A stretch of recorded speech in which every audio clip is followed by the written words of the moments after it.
Welcome to Lunch with the Lord. I'm Pastor Mark, and we are in 1 Peter chapter 3. We're starting verse 20 this lesson. But before we begin, Jeremiah 15:16.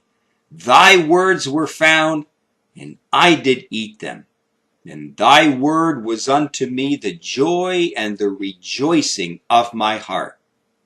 Now, verse 20 here is continuing the thought of these spirits in prison from verse 19. And let's start at verse 19, and he says, by which also he went and he preached unto the spirits in prison. And then verse 20 says, which, meaning these same spirits that are in prison, which sometime were disobedient when once the long suffering of God waited in the days of Noah, while the ark was a preparing, wherein few, that is 8 souls, were saved by water. Now, he says here, which sometimes were disobedient, talking about these spirits that are in the bottomless pit. They are in Tartarus. How did they get there? Why did they get there? Well, they were disobedient. And the Greek word here is epitho. And a, the prefix a, it makes it negative. And pytho means to persuade. So it means to not persuade. All right? Now, these fallen angels that are spoken of here, these spirits that are in prison, that are mentioned here in verse 19, they were not going to be persuaded by God, nor by the preaching of Noah. Remember, Noah was what? A preacher of righteousness. While Noah and his family were building the ark, he was also preaching. Now, what he was preaching, I don't know. Was it get saved, stop sinning with these angels, angels, stop what you're doing? We don't know. Was it like Jonah? God's gonna bring judgment on the earth. Beware, you get your life right, It doesn't say what Noah preached, but he was a preacher of righteousness. And these fallen angels, these spirits that are in prison now, they were not going to be persuaded, all right? They were not going to stop having sex with women and polluting the human race and any other of their activities that they were committing. They were not going to stop. And not only was Noah's preaching to these fallen angels, but also it was to human beings too. All right? So, it says, which sometimes were disobedient when once the long suffering of God waited in the days of Noah while the ark was preparing, wherein few, that is 8 souls, were saved by water. They were saved by water. And it's interesting that Peter here says that they were saved by water. Okay? It doesn't say that they were saved by the ark. Peter doesn't say they were saved by the ark. Peter says they were saved by the water. And the reason that Peter is going, the reason is because Peter's going to correlate the water of Noah with the water of baptism as a symbol and as an illustration. So Peter here has a specific reason why he's saying that they were saved by water. And he's going to correlate the same water that Noah was saved by and correlate it with the water of baptism. As the water brought judgment and death to the unbelieving world, so also that same water saved Noah from the judgment. And as the righteousness of God will judge all unbelievers throughout all of history, so also that same righteousness will be God's righteousness that saves all those who believe. So, as the water condemned and saved, so also God's righteousness judges and saves people. All right? So he says here, wherein few, that is 8 souls, were saved by water. And then it says in verse 21, the like figure whereunto even baptism doth also now save us, not the putting away of the filth of the flesh, but the answer of a good conscience toward God by the resurrection of Jesus Christ. And he says here, verse 21, the like figure. And this phrase in the Greek, in order to know which word in verse 20 the word figure is referring to, we have to look at the relative pronoun. The relative pronoun is ho, H-O. All right? So in verse 21, he says, the like figure, the relative pronoun ho, which word in verse 20 does this word relate to? Now, the word ark in verse 20, it says, while the ark was a preparing, you may think, well, the like figure, was it the figure of the ark? Is that the figure he's referring to? Well, the word ark is actually feminine, all right? It's feminine in gender. But the word water, where it says 8 souls were saved by water, the word water is neuter, all right?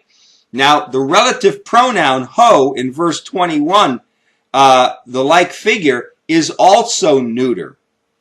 So when it says here the like figure, it's referring to water as the figure, not ark as the figure. All right? So it's referring back to water. So he says the like figure whereunto even baptism does also now save us. Now, this statement, baptism does also now save us, this statement has been used by many to support their belief that baptism is necessary for salvation. And in no way is Peter confirming this statement. Peter is not saying that, yes, baptism does save us. That's not what he's saying. Peter mentions water baptism not as a means of salvation, but as a type only. Water baptism is only a type of salvation. It's not the means of salvation. All right? So I know churches have been brought up and they've been founded on the idea, well, you got to get baptized or you're not saved. Oh, they're like the Judaizers. Oh, do you believe in Jesus? Well, that's nice, but you got to keep the law also. You got to get circumcised. You got to observe the holy days. And this is what the Judaizers preached, right? Well, these people who believe that you got to be baptized, they're just like Judaizers. Oh, it's not enough to just believe in Jesus. You got to get baptized. Well, I can't be baptized. But, well, if you can't be baptized, then you have no possibility of being saved. And that's false teaching. False teaching to the hilt. All right? Peter is not saying baptism saves us. All right? It's the same way as the Old Testament sacrifices. The Old Testament sacrifices were never designed to save anyone. They were only a type of the one final sacrifice which would save us, and that's the sacrifice of Christ on the cross. As the Old Testament sacrifices pointed forward to Jesus Christ's one sacrifice, so also water baptism points backwards to our death, burial, and resurrection, and to new life with Jesus Christ. So water baptism is not a means of salvation, it's just a type of salvation. And as the Old Testament sacrifices pointed forward and said, there is coming a day when a sacrifice will take place and that sacrifice is your salvation. So also, water baptism is like those sacrifices. It points back and it says, it's a symbol, it's a sign that on the cross, you and I, when we humble ourselves and come to Christ, you and I we died with Christ. We were buried with Christ when we were raised into newness of life. All right? Baptism doesn't provide that. But baptism is basically, it's like a finger pointing back to the cross. All right?